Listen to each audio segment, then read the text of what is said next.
ইয়া রাসূলুল্লাহ, যারা বোঝে না 1400 বছর আগে এই পৃথিবীকে আলোকিত করা একজন ভিনদেশী ভিন্নভাষী ব্যক্তি কি করে আজ শত কোটি হৃদয়ের স্পন্দন, যে মানুষটিকে কখনো দেখিনি, যার কণ্ঠস্বর কখনো শুনিনি, যার পবিত্র সান্নিধ্যে পৌঁছানোর সৌভাগ্য কখনো হয়ে ওঠেনি, কিভাবে বোঝাবো সেই মানুষটা কেমন করে সবচেয়ে প্রিয় মানুষগুলোর চাইতেও প্রিয় হয়ে উঠল?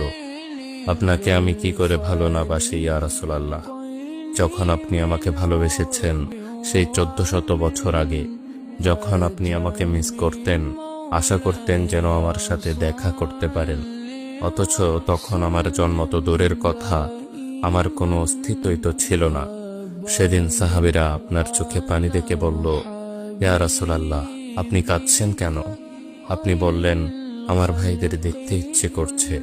সাহাবীরা বললেন, আমরা কি আপনার ভাই নই ইয়া রাসূলুল্লাহ?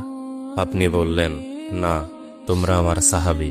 আমার ভাই হলো তারা যারা আমার পরে আসবে এবং আমাকে কখনো না দেখেও তারা আমাকে বিশ্বাস করবে। মৃত্যু শয্যায় শুয়েও আপনার অন্তরে এই চিন্তা ছিল যে আমাদের পরিণতি কি হবে।